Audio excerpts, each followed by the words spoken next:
Olá! Existem milagres? Nós vivemos no século XXI.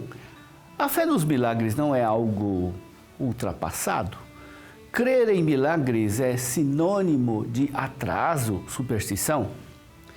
Nós vivemos em um tempo em que se multiplicam as pessoas que prometem milagres de todo gênero, desde curas até resolução de problemas amorosos e econômicos.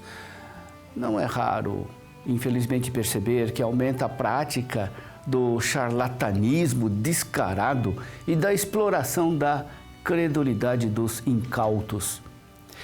Há também, no outro extremo, um ceticismo cada vez mais acentuado em relação ao milagre.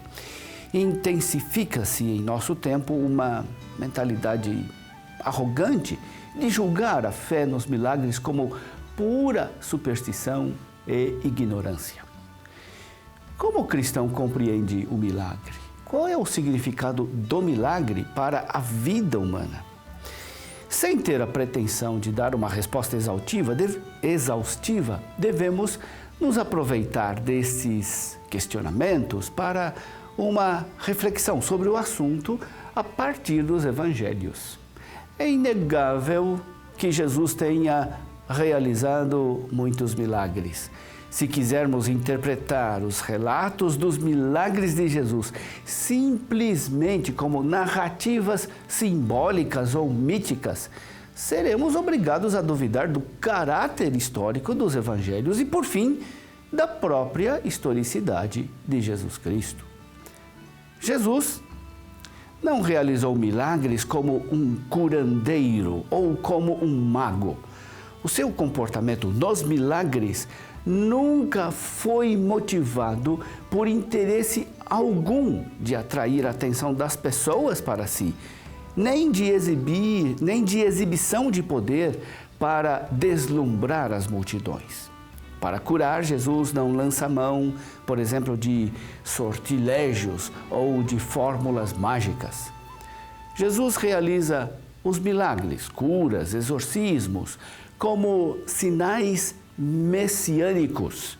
O reino de Deus que ele anuncia é, de fato, uma realidade e uma novidade que transforma o velho mundo.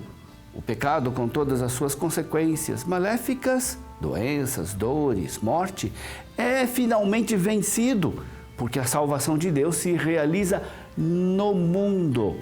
A ação de Jesus e sua presença transforma o mundo e a história. Nesse sentido, se compreende que Jesus anuncia o reino de Deus não como um simples profeta. Ele o mostra presente, atuante no aqui e no agora. Jesus revela a presença do reino e o realiza através dos milagres que ele faz. Os milagres de Jesus revelam que o reino de Deus não deve ser entendido de maneira unilateralmente espiritualista ou subjetiva. A salvação de Deus se refere ao homem na sua integridade de corpo e alma. Não podemos reduzir Jesus a um simples mestre de sabedoria ou a um líder espiritualista, pois os seus milagres impedem essa redução espiritualista. Os milagres mostram que o reino de Deus é para todos. E exatamente porque é para todos, se dirige preferencialmente para os que não são levados em conta. Os doentes, os fracos, os excluídos, os leprosos, os endemoniados. Jesus manifesta o mistério de sua pessoa e de sua missão nos milagres.